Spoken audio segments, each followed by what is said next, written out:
परिवादविस्मदः पुष्पमालिकां समर्पयामि पुष्पैः पूजयामि आयनेते पराजने धूर्वा आरोहन्तु पुष्पणैः सदाश्च पुण्डरीकाणमुद्रस्य गृहा इमे धूपम् आघ्रापयामि। दूध नमस्कारं रामचंद्र भगवान की ओम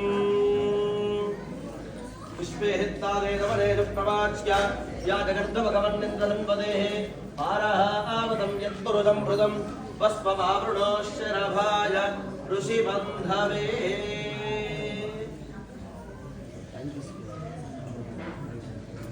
ओम विश्वेत्तादे नवने प्रवाच्य या जगर्द भगवन्निन्द्रनं वदेः पारः आवदं यत्पुरुषं हृदं वस्पवावृणोश्चरभाय ऋषिबन्धवे बृहत्सामक्षत्रमृद्दुर्धविष्ण्यं दृष्टुभोजश्रुभिदमुग्रवीरम् इन्द्रस्तोमेन मध्यर्धेन मध्यमिदं भातेन सगरेण रक्षाः रक्षाबन्धनमुहूर्तः शुभमुहूर्तो अस्तु।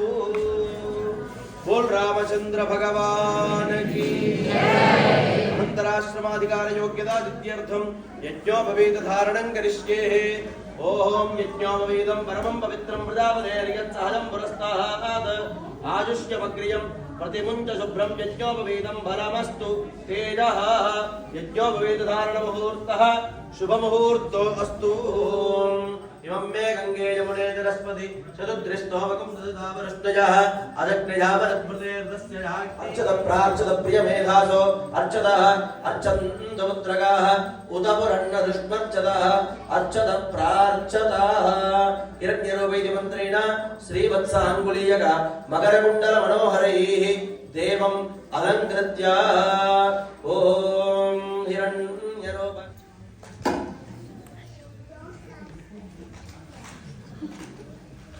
Perform a wedding for God. ఎవరికైనా తెలిస్తే చెప్పండి. Does anyone know the answer? భగవంతుడికి వివాహం ఎందుకు చేయాలి అయితే ఇప్పుడు మనకి కొన్ని టెంపుల్స్ లో లైక్ ఇండియాలో భద్రాచలం తిరుపతి యాదగిరిగుట్ట వీటిలో డైలీ చేస్తున్నారు కదా. ఒకసారి చేస్తే సరిపోతుందిగా రోజు ఎందుకు చేస్తున్నారు? In certain temples in India like Tirupati, Yadirgutta, Bhadrachalam, they perform the wedding ceremony every day. If it is only for peace of humanity, Loka Kalyanam, why do we have to do this every day? ఎందుకు why?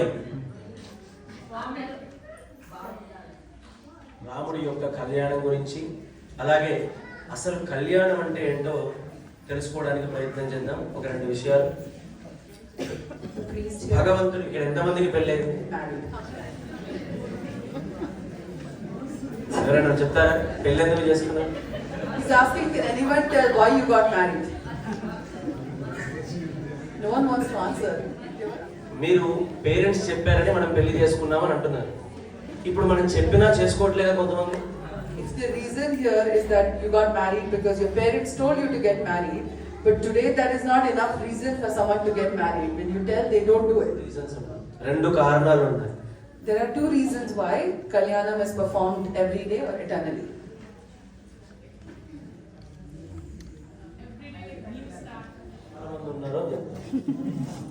మరి suppose పిల్లలు కావాలి అన్నారు అనుకోండి, చేసుకుంటేనే పుడతారని guarantee అక్కడ ఒకవేళ చేసుకోకపోతే పిల్లలు పుడరా కదా. So if people here who be married for 10, 12, 20 years cannot tell you why to get married, how do you convince this next generation that you should get married? You know, they will not, parents say they should get married, that is not enough reason. To say that you have to get married to have children, that is also not enough reason, because you don't need to be married to have children. And to say that you get married to have company, that is also not enough reason, because you can have company without getting married also. So how do we explain marriage to the next generation that they feel inspired to get married? వాళ్ళు ఖచ్చితంగా ఒకరినే పెళ్లి చేసుకోవాలి, వాళ్ళతోనే life lead చేయాలని అంగీకరించాలంటే మనం వాళ్ళకి చెప్పాల్సినటువంటిది ఏంటి? If they have to stay married to only one person for their whole life, what advice can we give them to to the generation that is not married, how to convince them to get married and stay married to the same person. మారిందిగా పేరు. How is our marriage better? మనం ఎందుకు పెళ్లి చేసుకున్నాము అని అంటే, మనం only పెళ్లి ఒకటే కాదు, పెళ్లికి ముందు 14 కర్మలు చేస్తాం. మొత్తం 15 కర్మలు ఉంటాయి, అందులో 15వది వివాహం. సో వివాహం అనేటటువంటిది ఒక ధర్మం, అది సనాతనంగా వచ్చినటువంటిది. అది చేసుకోవాలంటే మనం తప్పకుండా కొన్ని రూల్స్ని ఫాలో అవ్వాల్సిందే. ఆ రూల్స్ చాలా ముఖ్యమైనటువంటివి అని భగవంతుడు మనం మరిచిపోకుండా ఉండడం కోసం, పెళ్లి యొక్క గొప్పతనాన్ని మనకి చెప్పడం కోసం ఆయన రోజు పెళ్లి చేసుకుంటాడు. ఎందుకు గుళ్ళల్లో నిత్యం కళ్యాణం చేస్తున్నారు తెలుసా? ఎందుకు అంటే మనం పెళ్లిని ఈజీగా తీసుకోకూడదు. అది ఒక గొప్ప యజ్ఞం.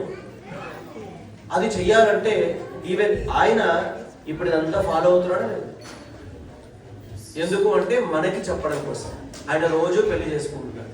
సో పెళ్లి ఎందుకు అనంటే సనాతన వైదిక ధర్మం. ఇది మా తాతగారు ఆచరించారు, మా నాన్నగారు ఆచరించారు, నేను ఆచరించాను. నా తర్వాత నువ్వు ఆచరిస్తేనే నేను ఎలా అయితే లైఫ్ లీడ్ చేశానో అలా నువ్వు లీడ్ చేస్తావు. అయితే ఎస్, నేను చేసుకుంటాను. నాకు ఇక్కడ ఒక అమ్మాయి నచ్చింది. మనం ఎక్కడి నుంచి వచ్చాం, మన ప్రాంతం ఏంటి, మన రూల్స్ ఏంటి. సో ఇక్కడికి వచ్చి ఇక్కడ ఒకవేళ ఇంకొక వేరే ధర్మం అమ్మాయి మనకి నచ్చింది, నేను పెళ్లి చేసుకుంటాను కానీ ఈ అమ్మాయిని చేసుకుంటాను అనే రైట్ కూడా మనకి లేదు. ఎందుకంటే అమ్మాయిని డిసైడ్ చేయాల్సింది పేరెంట్సే. So, it is the reason why it is important to get married is because it is Sanatana Vaidika Dharma. Marriage is one of the samskaras that all human beings have to follow. So before the marriage, which is the 15th samskara, 14 other samskaras take place.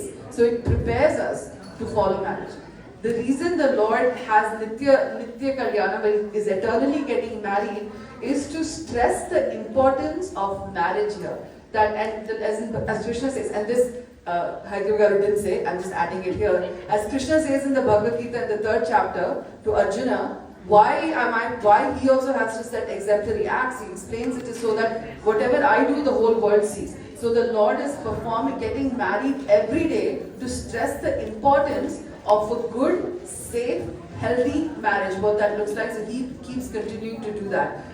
And then he was continuing to explain that in the culture of getting married, in a traditional Vedic culture, the bride is selected by the family.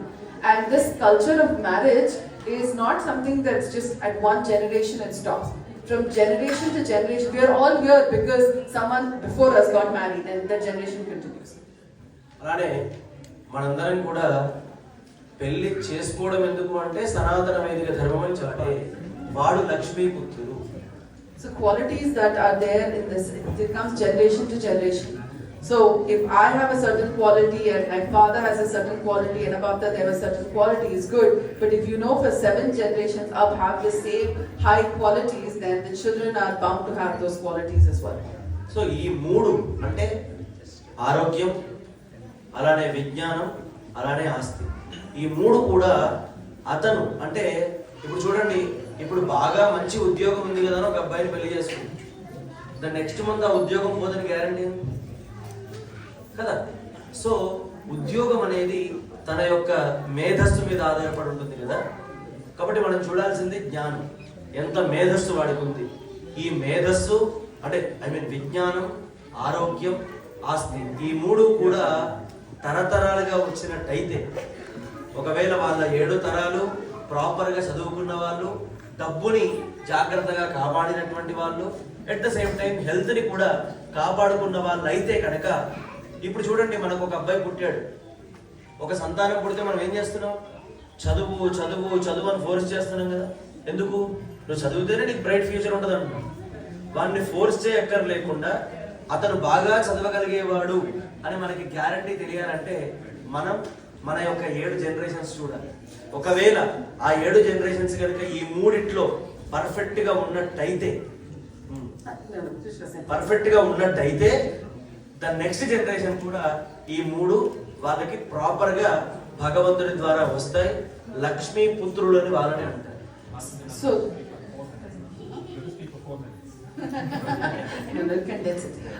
so what Haggar is mentioning here is that why it is so important to look at the past generation, and it is helps us to not look at superficial qualities. If someone gets married to someone because they have a good job, having a good job is temporary. Do they have the ability to have a good job is better, because then even if they lose job for unforeseen circumstances, because they have the skill in them, they can take care of themselves.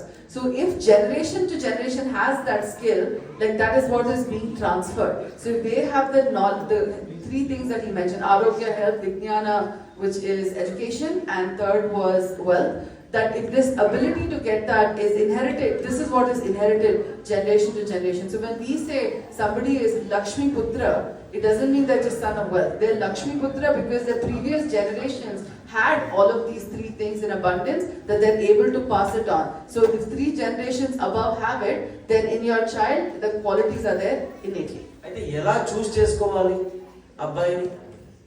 ఇప్పుడు ఒకవేళ ఇప్పుడున్న generation ఒక match మీరు తీసుకొచ్చి, అమ్మాయి ఈ అబ్బాయిని చక్కగా చూడు, నీకు నచ్చితే చేస్తామంటే ఆ అమ్మాయి ఏం చూస్తుంది? పిల్లవాళ్ళలో ఏం నచ్చాలి అమ్మాయికి? What quality would attract the groom to the what qualities attract the girl to the boy? What quality should the groom have that is attractive to the bride? ఇప్పుడు మనం ఏం చెప్పాము? రాముడి యొక్క గోత్రం చెప్పామా? రాముడి యొక్క గ్రేట్ గ్రాండ్ ఫాదర్ ఎవరు, గ్రాండ్ ఫాదర్ ఎవరు, ఫాదర్ ఎవరు, రాముడు ఎవరు, అంటే రాముడు ఎలా వచ్చాడు అనేది చెప్పాం. సేమ్ టైం అమ్మాయిని కూడా గోత్రం చెప్పాం. Minimum how Lord Ram and how Sita both came through their entire lineage.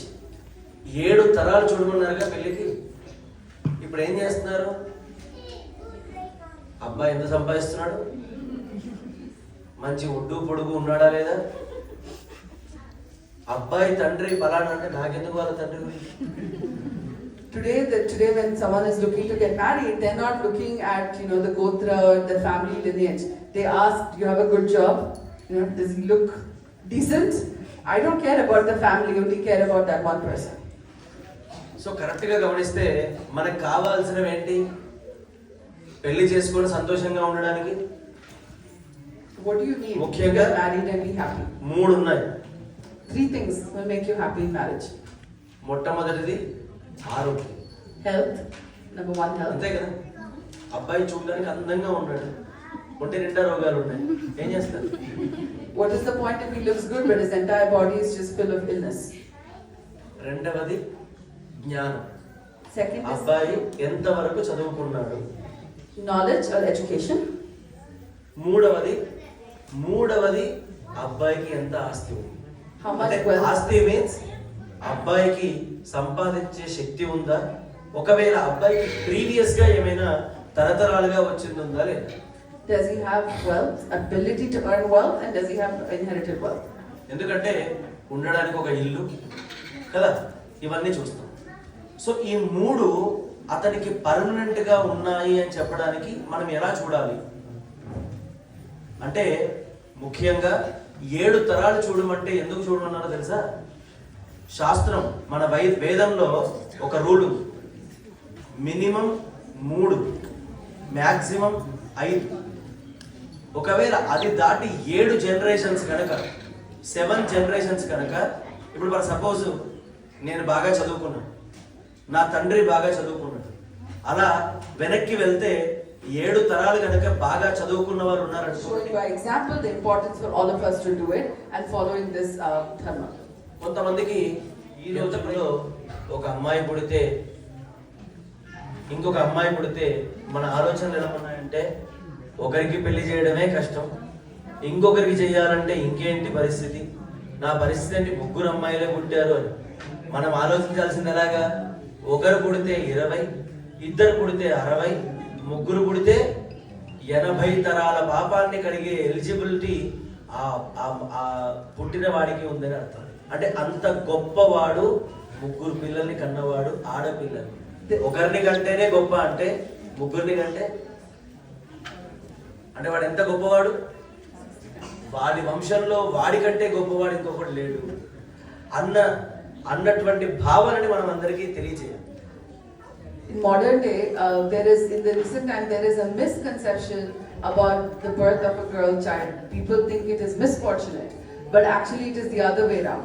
That if you have every girl child you have, and every time you do Kanyadan, 10 generations above and 10 generations below, they get, their sins are washed away. So if you have, imagine 3 girls, that is 60 generations of people's sins are washed away, and no one is more luckier than one who has a girl child and who has an opportunity to wash away the sins of so many generations. And to stress that importance, that is also why Kalyanam takes place.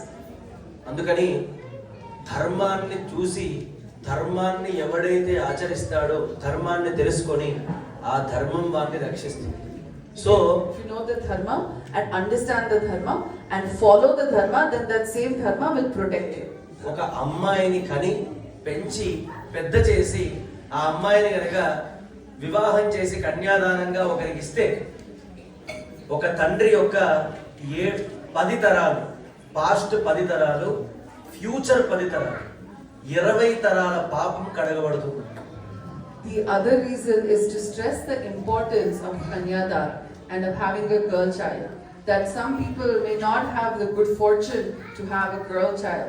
So by performing this, it is described in the prayers that when one raises a child, a girl child in a spiritual and a wonderful fashion, and the parents are able to give the child away in a marriage, then by performing the Kanyadana ceremony, 10 generations before and 10 generations after, and their own generation, all of the sins are gone away. So even if you don't have a girl child, by taking part, by participating in Kalyanam today, you get that benefit of what Kanyadan would be there. Amrita పితా నమసి ఇది పునః అవప్రాశ్య హస్తం ప్రక్షాళ్య ఇవం వస్త్రాణి నూతన వస్త్రాణి దద్యాత్. ఓం ఇవం వస్త్రాణి గోవింద రామచంద్ర భగవాన్ key ఓం ఇవం వస్త్రాణి వేవదావదాధే జవరక్షిత్రామంతమోహనైకాః అవహాదిరధమరుదాని విశ్వ హృదయమిత్రా వరుణాదజయతే చరణం పవిత్రమిది గాం అర్చనేత్ చరణం పవిత్రం. తిరుకల్యాణ మహోత్సవం. So the 2 reasons why Nitya Kalyanam takes place, number 1 is to stress the importance of Grahasthashram, to stress the importance of Vivaha in our Sanatana Dharma. That's reason number 1. And the second is to give opportunity to do Kanyadan for people who may not have the opportunity to do Kanyadan, so they get the same benefit of doing Kanyadan by doing it for Shri Sita Devi. So ఇప్పుడు చెప్పండి, మీరు ఎందుకు పెళ్లి చేసుకున్నారు? Now you tell, why did you get married? Dharma, establishment of Dharma. ఎందుకు చేసుకున్నారు? సనాతన వైదిక ధర్మం. మనందరం కూడా సనాతన వైదిక ధర్మాన్ని ఆచరించేటటువంటి వాళ్ళము. Because we follow Sanatana Vaidika Dharma, that because we are practicing that is why we got married. ఇందులో కనుక వాడి వయసుకి తగ్గట్టుగా, అందుకే ఇప్పుడు 20 ఏళ్ళు వచ్చాక ఒక వ్యక్తికి ఇగో ఇది మన దారి అని చెబితే వాడు అప్పటికి ఎన్నో దారులు చూసుంటాడు కదా, వాడికి బుద్ధి వచ్చినప్పటి నుంచి. అందుకే మనకి చూడండి, పంచదశ కర్మలు అని చెప్పాం కదా, 15 ఏంటవి? మొట్టమొదటిది తల్లి గర్భంలోకి రావడం, గర్భాదానం. రెండవది పుంసవనం. So what Swamiji was telling earlier is that when a child is about 20 years of age, and that is when you try to tell them to do something, by the time they're 20, they've already performed various other things in their life. It's not that this, and it goes beyond that. And he's now about to mention the samskaras that lead up to marriage. I will not be translating each of the samskaras because the words are in Sanskrit anyway, but please listen. గర్భాదానం, తల్లి గర్భంలోకి రావడం. Garbhadanam, when the soul enters the womb. Pumsavanam, and ఆ వచ్చినటువంటి గర్భాన్ని శుద్ధి చేయడం 3rd month లో చేస్తారు. పుంసవనం. Pumsavanam in the third month, which is a ritual for purification of the womb. మూడవది సీమంతం.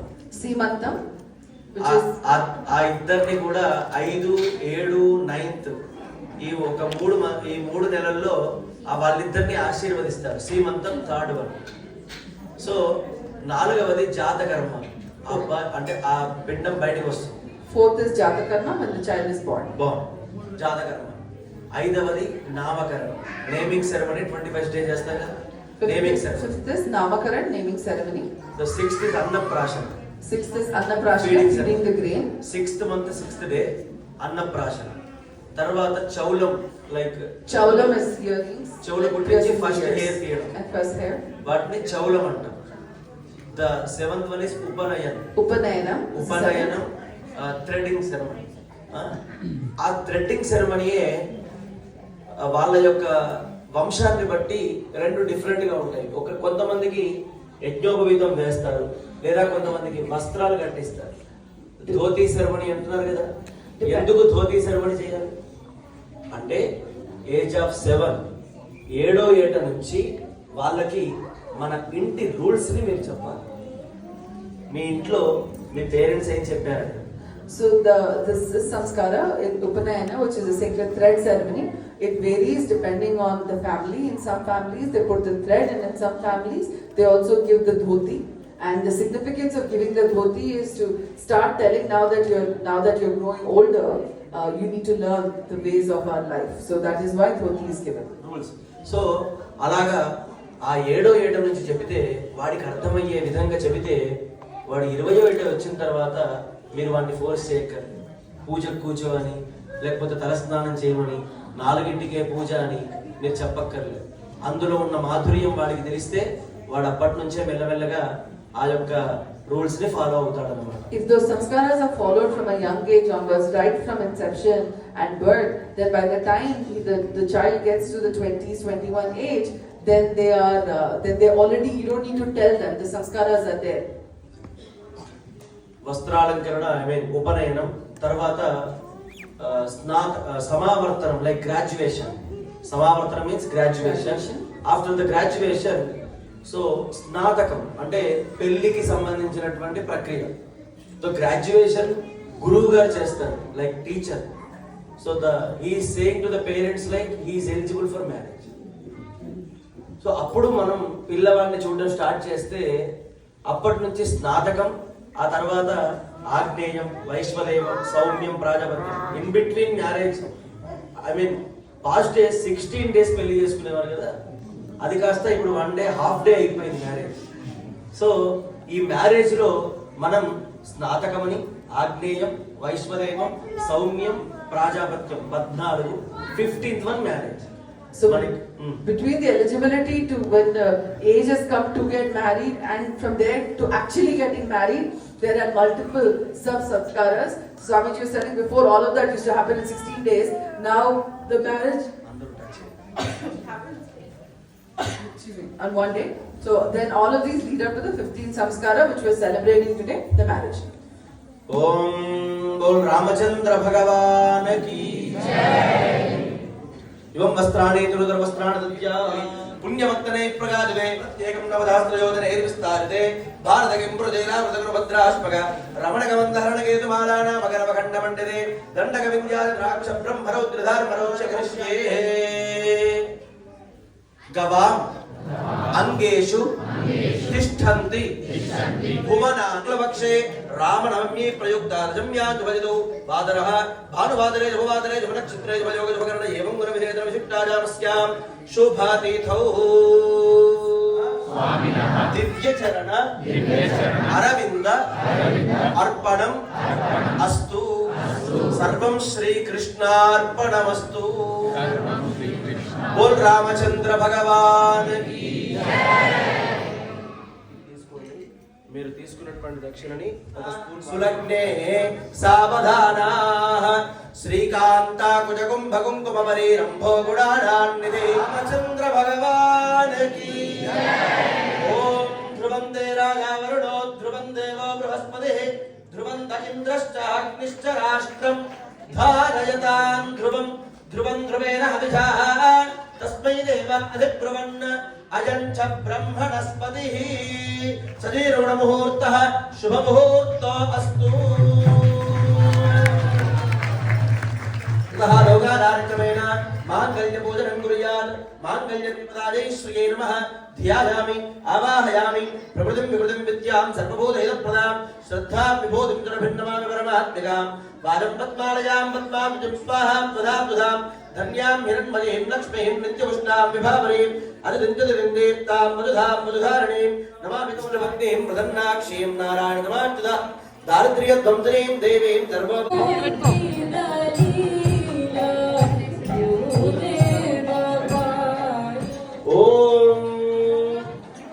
उल्लासमण्डलविदारणत्रोगे विद्महगोरगिरे मकटाक्षरीरां श्रीरङ्गहरिमङ्गलदेवरेखां श्रीरङ्गराजमहिनीं प्रियमाश्रयामः मङ्गलागाधर्महेतुमुदागार्जपुरोगमैः सर्वैश्च पूर्वैरागार्जपुदायास्तु मङ्गलं महालक्ष्मी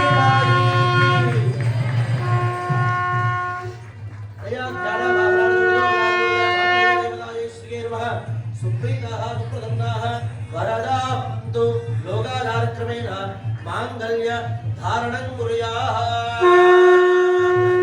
गोविंद रामचंद्र महाराज की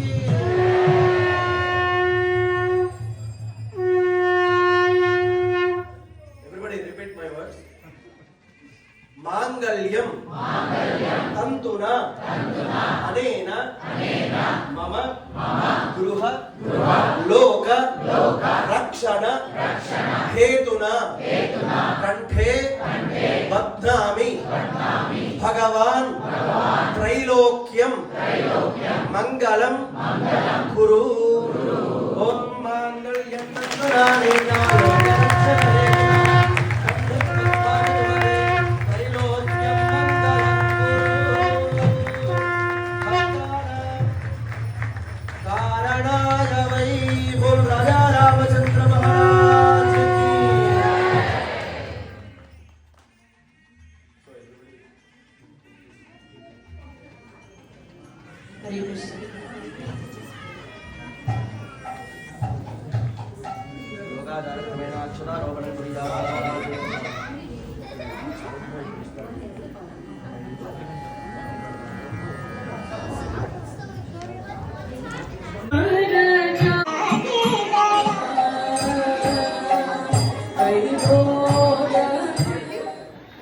Request you all to please wait until Aarti and announcements before we start serving prasadam. And if you have paid for Archana and already sponsored that, you